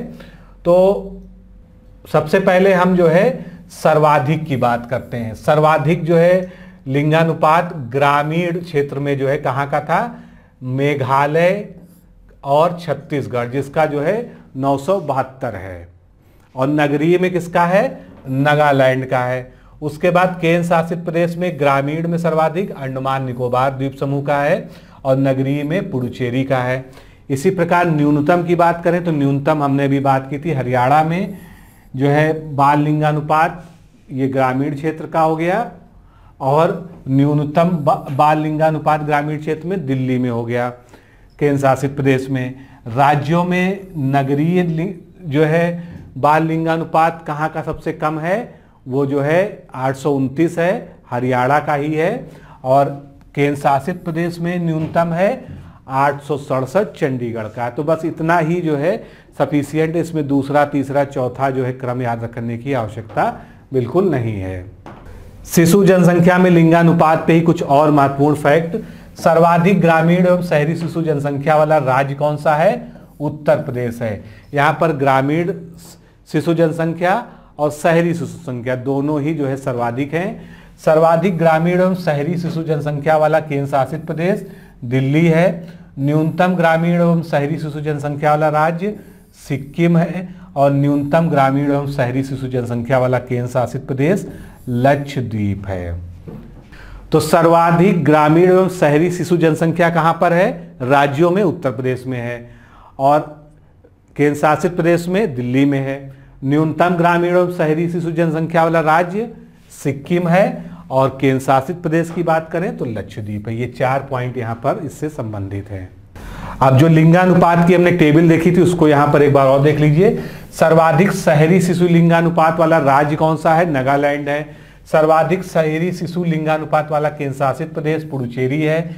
न्यूनतम शहरी शिशु लिंगानुपात वाला राज्य हरियाणा है। और न्यूनतम शहरी लिंगानुपात वाला केंद्र शासित प्रदेश कौन सा है? चंडीगढ़ है। तो ये 4 पॉइंट जो है इससे और रिलेटेड हैं। अब हम अगला इंडिकेटर लेते हैं जो कि जनघनत्व है, यानी पॉपुलेशन डेंसिटी है। 1 किलोमीटर स्क्वायर में जितने लोग रहते हैं उसको उस स्थान का, उस प्लेस का जो है जनघनत्व कहते हैं, पॉपुलेशन डेंसिटी कहते हैं। तो पॉपुलेशन डेंसिटी पहले मोटी फिगर देखते हैं। भारत की कितनी है? 382 है 2011 के फाइनल डेटा के अनुसार, और उत्तर प्रदेश का 829 है। इसको दोनों को याद रखना बहुत जरूरी है। अब सर्वाधिक जनघनत्व वाले 5 राज्य कौन से हैं? तो सबसे ज़्यादा जनघनत्व बिहार का है, पश्चिम बंगाल, केरल, ये टॉप 3 हो गए। उत्तर प्रदेश यहाँ चौथे नंबर पे आता है और 5वें नंबर पे हरियाणा आता है। तो बिहार, पश्चिम बंगाल, केरल, उत्तर प्रदेश, हरियाणा। न्यूनतम जनघनत्व कहाँ है? अरुणाचल प्रदेश में, देश में सबसे कम है। कई बार प्रश्न पूछा गया है।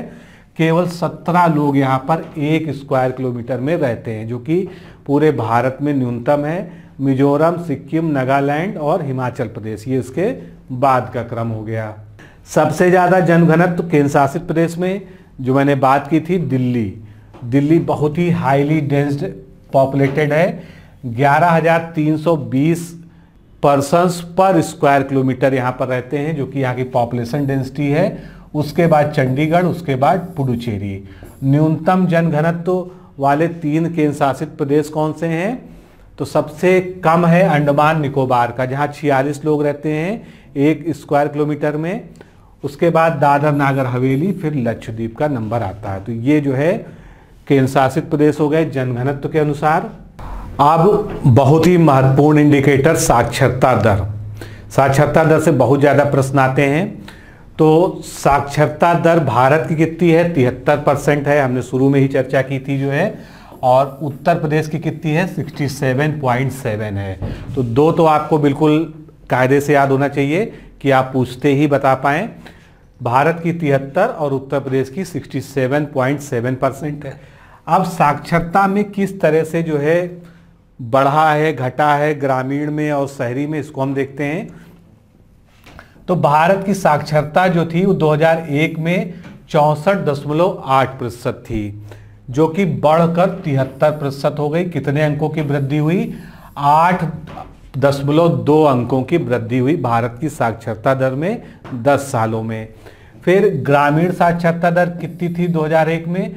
57.8 थी, जो कि बढ़कर 67.8 हो गई, यानी 9.1% की वृद्धि हो गई। और शहरी में 79.9 से ये बढ़ गई 84.1 हो गई, और 4.2% की जो है 2 अंकों की यहाँ पर वृद्धि हुई। अंकों में इसको गिनेंगे, 4.2 अंक की यहाँ पर वृद्धि हुई। तो पहला सवाल आपसे क्या पूछा जा सकता है कि साक्षरता दर 10 सालों में गांव में ज़्यादा बढ़ी या शहरों में ज़्यादा बढ़ी? तो आपके सामने डेटा है, आप तुरंत बता सकते हैं कि साक्षरता दर जो है ग्रामीण क्षेत्र में ज़्यादा बढ़ी है, क्योंकि 9.1 अंक की वृद्धि यहाँ पर दर्ज की गई है।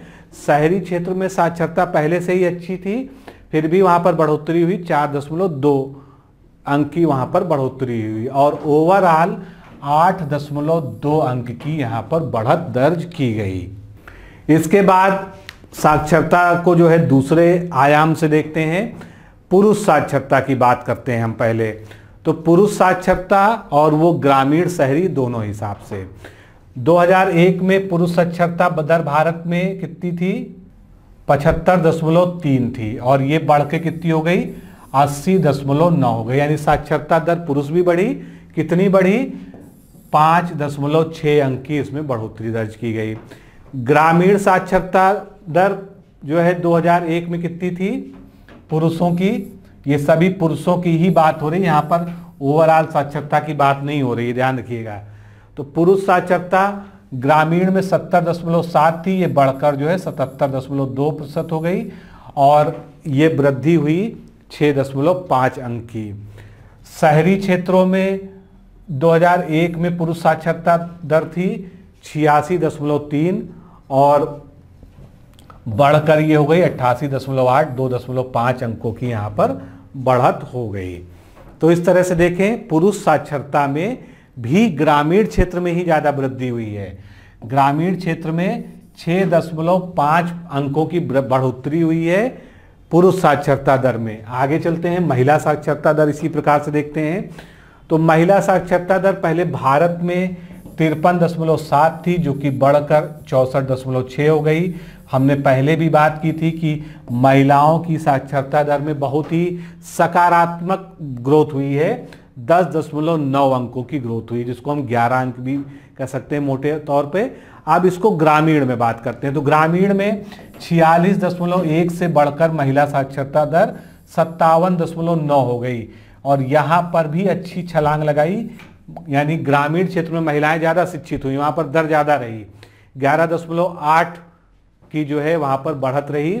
उसके बाद शहरी क्षेत्र में 72.9 से साक्षरता दर बढ़कर महिलाओं की 79.1 हो गई और यहाँ पर जो ग्रोथ रेट थी वो 6.2 अंकों की थी। तो इस तरह से ओवरऑल अगर इसको हम समझेंगे तो महिलाओं की साक्षरता दर में कुल वृद्धि 2001 से और 11 में 10.9 अंकों की हुई, लेकिन ग्रामीण में सबसे ज्यादा वृद्धि हुई। ग्रामीण साक्षरता दर महिलाओं की बढ़ी 11.8% या 8 अंक की बढ़ोतरी हुई। अब साक्षरता दर पे भी जो है शीर्ष और न्यूनतम राज्यों को देख लेते हैं। तो सर्वाधिक साक्षरता दर आप सभी लोग जानते हैं केरल, हमेशा से ये प्रश्न पूछा जाता रहा है, जहां पर साक्षरता दर जो है 94% थी उस समय 2011 की जनगणना में। उसके बाद मिजोरम, फिर गोवा, त्रिपुरा, हिमाचल प्रदेश का नंबर आता है। तो केरल, मिजोरम, गोवा, ये 3 कम से कम याद रखिएगा। न्यूनतम साक्षरता बिहार, इसके लिए जो है काफ़ी क्रिटिसाइज भी किया जाता रहा है। बिहार में सबसे कम साक्षरता दर थी 61.8% राज्यों में। उसके बाद अरुणाचल प्रदेश, राजस्थान, झारखंड और आंध्र प्रदेश, ये क्रम हो गया जो है न्यूनतम साक्षरता दर वाले राज्यों का। अब 3 केंद्र शासित प्रदेश जहां पर सर्वाधिक साक्षरता दर थी वो है लक्षद्वीप, 91.8% जो है। तो लक्षद्वीप पहले नंबर पे हो गया साक्षरता में, दूसरे नंबर पे दमन द्वीप, तीसरे नंबर पे अंडमान व निकोबार द्वीप समूह। उसके बाद न्यूनतम साक्षरता दर जो है यूनियन टेरिटरीज में दादर नागर हवेली 76.2% जहाँ की, उसके बाद पुडुचेरी, उसके बाद चंडीगढ़ का नंबर आता। तो ये जो है न्यूनतम साक्षरता दर केंद्र शासित प्रदेशों की हो गई। अब पुरुष साक्षरता और महिला साक्षरता को भी इसी तरह से देखना पड़ेगा। तो पुरुष साक्षरता दर भी केरल की ही सर्वाधिक है, उसके बाद मिजोरम की, उसके बाद गोवा की। और न्यूनतम पुरुष साक्षरता दर न्यूनतम बिहार की थी ओवरऑल में, और यहाँ पर भी न्यूनतम पुरुष साक्षरता दर जो है बिहार की ही है, उसके बाद अरुणाचल प्रदेश, उसके बाद आंध्र प्रदेश। महिला साक्षरता दर भी सर्वाधिक केरल की ही है और न्यूनतम जो है बिहार की ही है।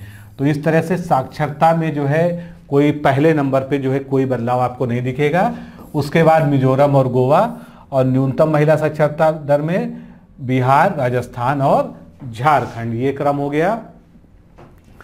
अब ग्रामीण और शहरी क्षेत्रों में साक्षरों की संख्या और उसमें किस प्रकार से अंतर आया है इसको हम देख लेते हैं।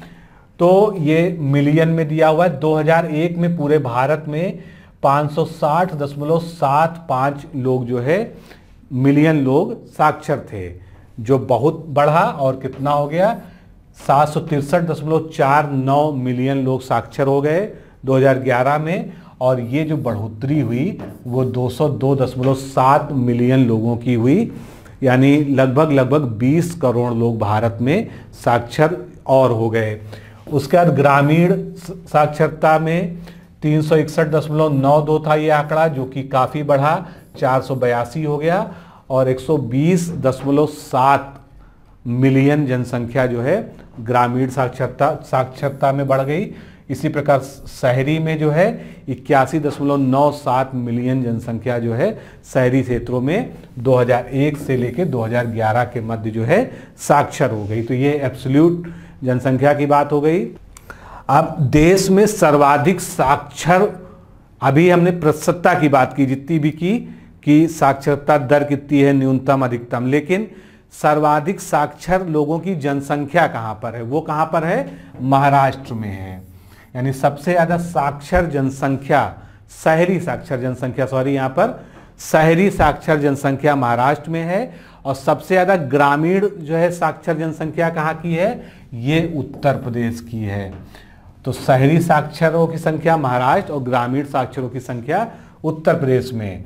शहरी क्षेत्रों में 2011 में साक्षरता दर जो है 84.1% है, जिसमें पुरुष साक्षरता दर 88.8% और महिला साक्षरता दर 79.1% हो गया। ये केवल जो है अर्बन पॉपुलेशन की बात हो रही है। संघीय क्षेत्रों में सर्वाधिक शहरी एवं ग्रामीण साक्षर जनसंख्या दिल्ली में है। दोनों मामलों में ही संघीय क्षेत्रों में, चाहे वो शहरी साक्षर हो चाहे ग्रामीण साक्षर हो, दोनों ही मामलों में दिल्ली जो है नंबर 1 पे है। फिर 2011 में ग्रामीण क्षेत्र में सर्वाधिक साक्षरता वाला राज्य यानी केंद्र शासित प्रदेश, इसमें मिक्स है लिस्ट। तो सबसे ज़्यादा साक्षरता जो है ग्रामीण क्षेत्र में केरल में ही है, दूसरे नंबर पे लक्षद्वीप आ जाएगा। तो अगर आपसे केंद्र शासित प्रदेशों में पूछ लिया जाएगा तो आप बताएंगे लक्षद्वीप। राज्यों में टॉप पर जो है स्टेट्स में केरल हो गया, तो ये राज्य, और उसके बाद त्रिपुरा, अंडमान निकोबार और मिजोरम है। ये मिक्स करके लिखा हुआ है एक साथ ओवरऑल।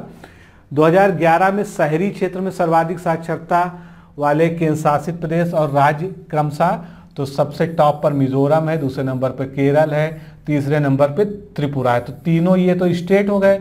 और लक्षद्वीप जो है जो चौथे स्थान पर है, ये कौन सा हो गया? ये आपका यूटी हो गया। तो अगर यूटी पूछ लिया जाएगा तो लक्षद्वीप बताएंगे, और स्टेट पूछ लिया जाएगा तो आप मिजोरम बताएंगे। फिर न्यूनतम साक्षरता दर ग्रामीण शहरी में, तो 2011 में ग्रामीण क्षेत्र में न्यूनतम साक्षरता कहाँ की है? आंध्र प्रदेश की है। ग्रामीण क्षेत्र में न्यूनतम साक्षरता आंध्र प्रदेश, शहरी क्षेत्र में न्यूनतम साक्षरता उत्तर प्रदेश की है, ये याद रखिएगा।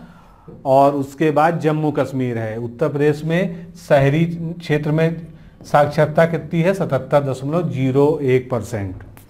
फिर 2011 में शहरी एवं ग्रामीण सर्वाधिक साक्षरता वाला केंद्र शासित प्रदेश लक्षद्वीप है, और 2011 में शहरी एवं ग्रामीण न्यूनतम साक्षरता वाले केंद्र शासित प्रदेश क्रमशः दिल्ली और दादरा नगर हवेली हैं। ये जो है याद रखिएगा। आगे चलते हैं। तो पुरुष और महिला की साक्षरता हमने अलग अलग देख ली है, उसको एक बार यहाँ पर रिवाइज कर लीजिए, क्योंकि जितनी बार आप रिवाइज करेंगे, ये डेटा है, डेटा केवल रिवाइज करने से ही याद होते हैं। तो सर्वाधिक साक्षरता की बात करते हैं पुरुष और महिला साक्षरता वाले राज्यों में। तो सर्वाधिक साक्षरता महिलाओं की ग्रामीण क्षेत्र में कहाँ पर है? केरल में है। और शहरी क्षेत्र में महिलाएं सर्वाधिक साक्षर कहाँ पर है? मिजोरम में है। इसी तरह से सर्वाधिक साक्षर पुरुष कहाँ पर हैं? ग्रामीण क्षेत्रों में केरल में ही हैं, और शहरी क्षेत्रों में मिजोरम में ही हैं। यानी इसमें ग्रामीण और शहरी दोनों में ही केरल और मिजोरम, चाहे पुरुष पूछ लिया जाए चाहे महिला पूछ लिया जाए, दोनों का एक ही तरह का है। फिर न्यूनतम साक्षरता की बात करते हैं महिलाओं की। तो ग्रामीण क्षेत्रों में महिलाओं की न्यूनतम साक्षरता दर राजस्थान की है, शहरी में जम्मू कश्मीर की है। और पुरुषों में अगर यही बात करें तो पुरुषों में सबसे कम साक्षरता दर कहाँ की है? ग्रामीण क्षेत्र में अरुणाचल प्रदेश की है, और शहरी क्षेत्र में उत्तर प्रदेश की है, जो अभी हमने पीछे भी बात की। अब बात करते हैं अनुसूचित जाति और अनुसूचित जनजाति जनसंख्या के आंकड़ों की। तो पहले जो है सबसे बड़ी पिक्चर देखते हैं। उत्तर प्रदेश में अनुसूचित जाति की प्रतिशतता कितनी है? 20.7% है, और भारत में ये कितनी है? 16.6%। जो आपको हमेशा याद रखनी है कि भारत की कुल जनसंख्या में 16.6% आबादी अनुसूचित जाति के लोगों की है। ठीक है, ये हमने देख लिया। ये एब्सोल्यूट नंबर लिखा हुआ है, लगभग 20 करोड़, और ये 16.6% जो है ये प्रतिशतता हो गई। फिर सर्वाधिक अनुसूचित जाति जनसंख्या वाले राज्य कौन से हो गए? तो सबसे ज़्यादा अनुसूचित जाति जनसंख्या कहाँ पर पाई जाती है? उत्तर प्रदेश में पाई जाती है।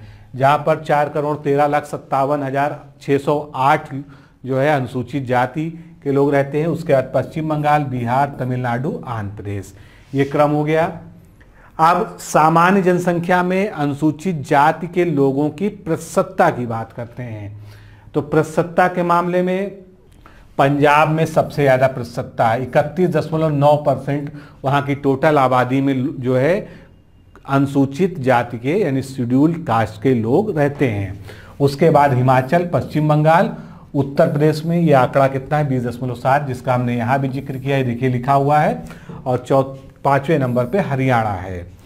अगर इसी को हम केंद्र शासित प्रदेश में बात करें तो केंद्र शासित प्रदेशों में सर्वाधिक अनुसूचित जाति की जनसंख्या एवं प्रतिशतता दोनों ही मामले में मिजोरम शीर्ष में है। तो केंद्र शासित प्रदेशों में चाहे अनुसूचित जाति की जनसंख्या पूछी जाए या अनुसूचित जाति की जनसंख्या में प्रतिशतता पूछी जाए, दोनों ही मामलों में मिजोरम जो है सर्वाधिक है यानी शीर्ष है। अब अनुसूचित जाति में लिंगानुपात की बात कर लेते हैं। तो अनुसूचित जाति में लिंगानुपात 2011 में 945 है। सब तरह से लिंगानुपात आपको याद रखना पड़ेगा, ये भी याद रखना पड़ेगा। 945 है, ये जो है 936 था 2001 में, बढ़ गया। उसके बाद अनुसूचित जाति में सर्वाधिक लिंगानुपात वाला राज्य या केंद्र शासित प्रदेश कौन सा है? केरल है। यानी राज्यों में और केंद्र शासित प्रदेशों में सभी में जो है ये शीर्ष है। अनुसूचित जाति में न्यूनतम लिंगानुपात वाला राज्य या केंद्र शासित प्रदेश कौन सा है? मिजोरम है।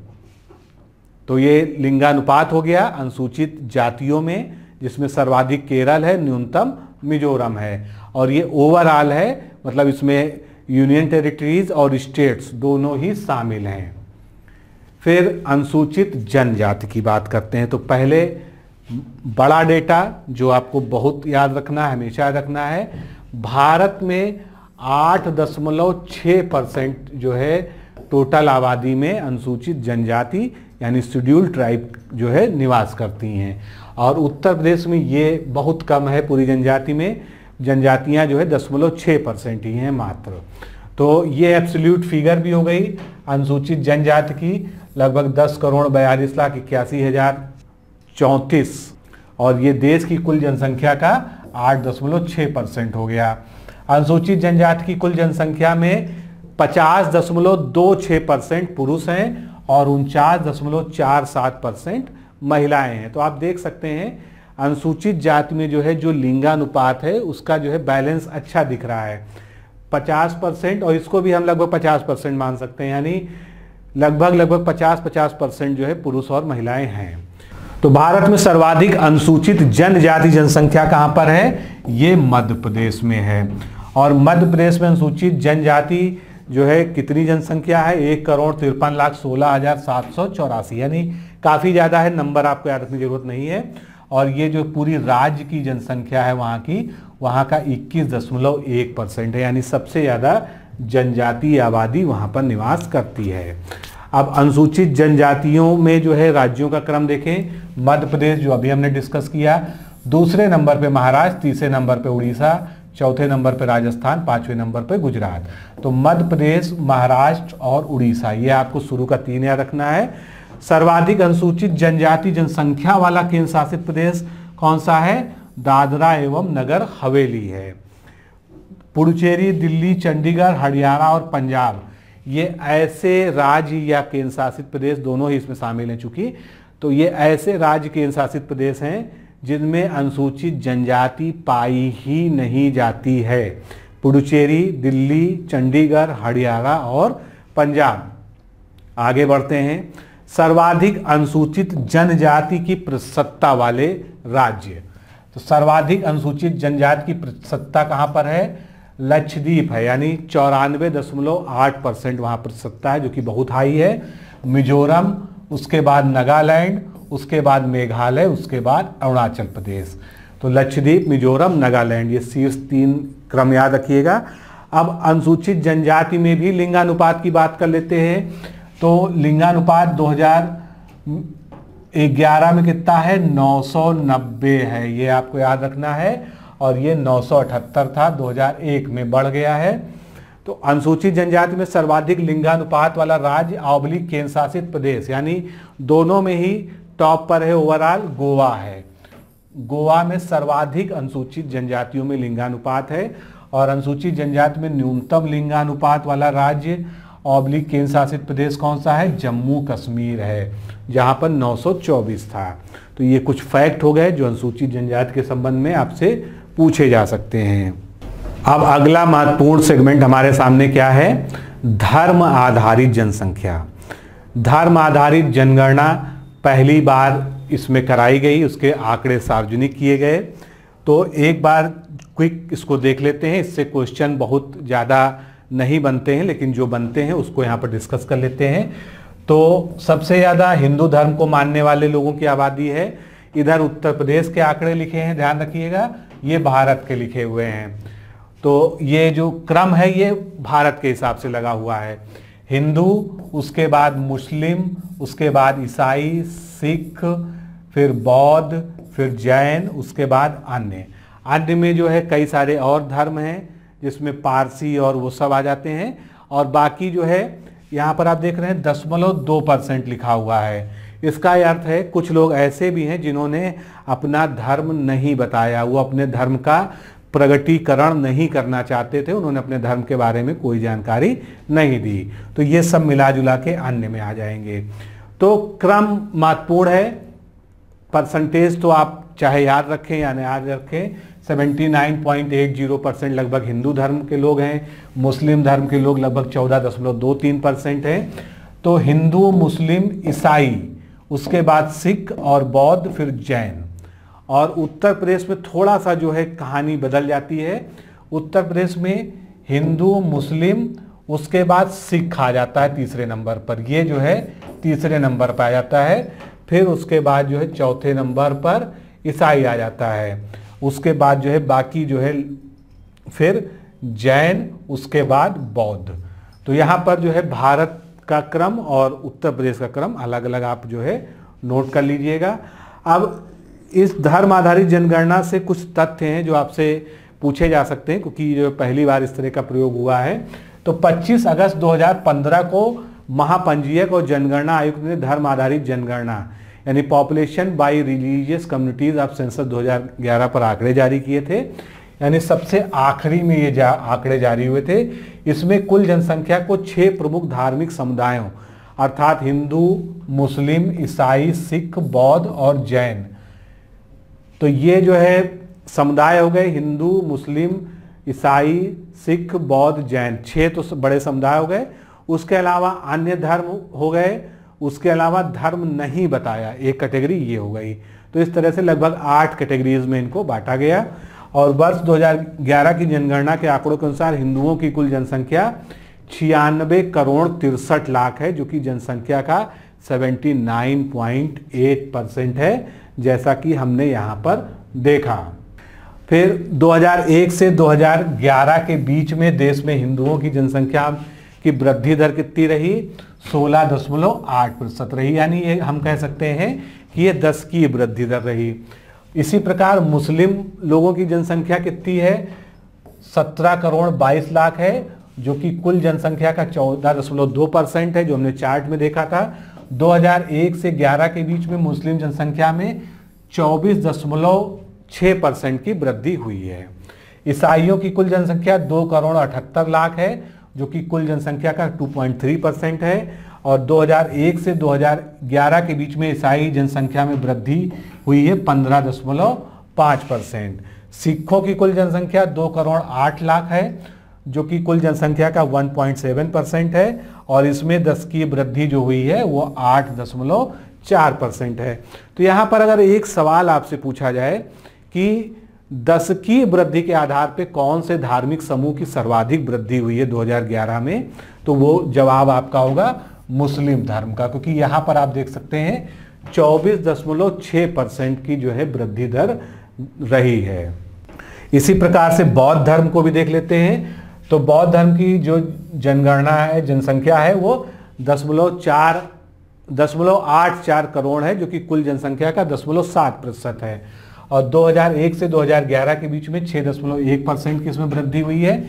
इसी प्रकार जैन धर्म की बात करें तो जैन धर्म की कुल जनसंख्या 0.45 करोड़ है, जो कि भारत की कुल जनसंख्या का जो है 0.4% है मात्र, बहुत कम जनसंख्या है।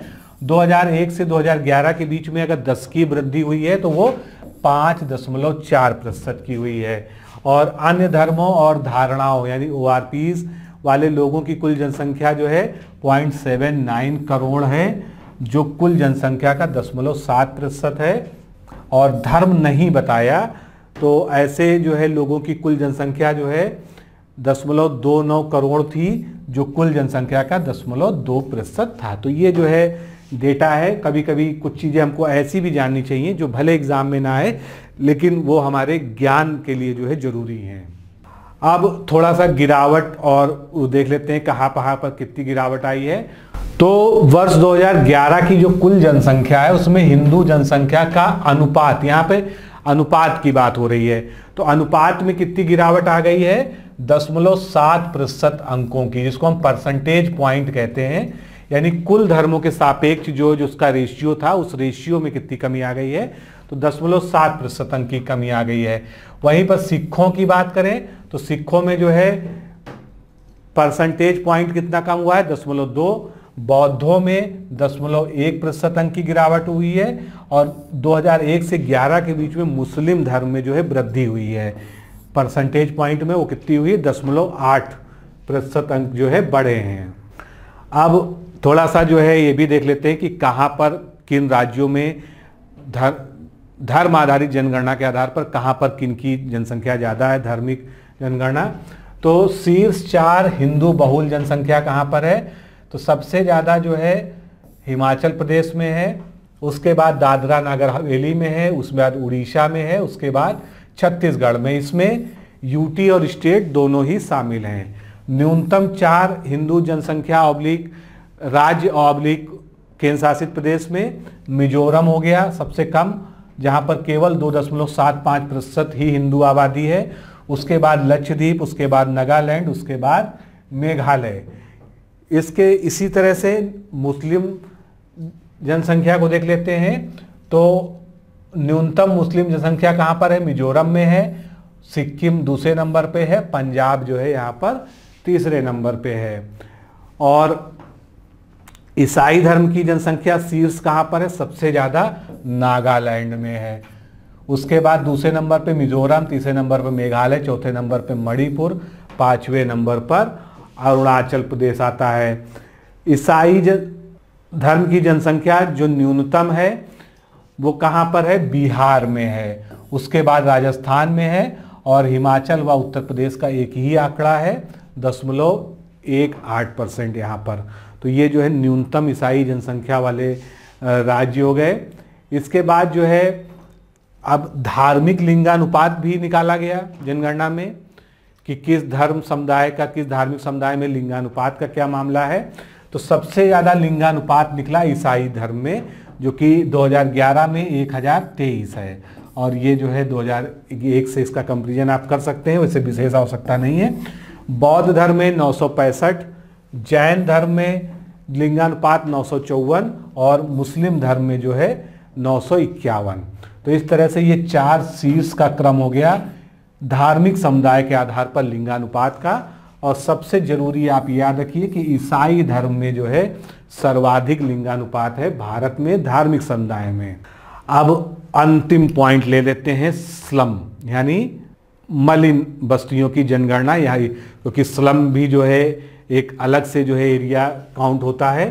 तो भारत में सर्वाधिक स्लम आबादी प्रतिशत के रूप में कहाँ पर है, महाराष्ट्र में है। उसके बाद आंध्र प्रदेश, फिर पश्चिम बंगाल, उत्तर प्रदेश इस मामले में चौथे नंबर पे है, जो कि क्वेश्चन भी पूछा जा चुका है। और उत्तर प्रदेश में अगर हम बात करें सर्वाधिक स्लम आबादी वाले जिले कौन कौन से हैं, तो सबसे ज़्यादा स्लम आबादी मेरठ की है, मलिन आबादी, उसके बाद आगरा, उसके बाद कानपुर नगर, उसके बाद लखनऊ, उसके बाद गाजियाबाद। तो आप ये भी देखेंगे जो जितना ज़्यादा शहरीकृत होगा, नगरीकृत होगा, वहाँ पर स्लम आबादी उतनी ज़्यादा होगी। तो दोस्तों इस तरह से आज के इस लेक्चर में हमने पूरा प्रयास किया कि जनगणना का कोई भी ऐसा तथ्य आपसे छूटने ना पाए जो कि एग्ज़ाम में पूछा जा सकता हो। ये वीडियो निश्चित रूप से लंबा हो गया, लेकिन ये वीडियो अपने आप में संपूर्ण है। अगर आप चाहें तो इसको कम से कम 2 बार और रिवाइज करके देख लीजिए, आपके सारे डाउट्स क्लियर हो जाएंगे, मैक्सिमम डेटा आपको याद हो जाएगा। याद होने का मतलब ये नहीं कि आप हर चीज़ को जो है मुँह ज़बानी बता सकेंगे, लेकिन जब आपके सामने प्रश्न आएगा एग्ज़ाम में, तब आप जो है निश्चित रूप से उत्तर दे पाएंगे, इतना जो है आपको याद हो जाएगा। तो ये बहुत ही महत्वपूर्ण टॉपिक है, हर परीक्षा में पूछा जाता है। इसको 2 बार 3 बार जितना आप रिवाइज कर सकें उसको रिवाइज कर लीजिए, आपके लिए बहुत ही उपयोगी रहेगा। तो आज के लिए इतना ही। नमस्कार, धन्यवाद।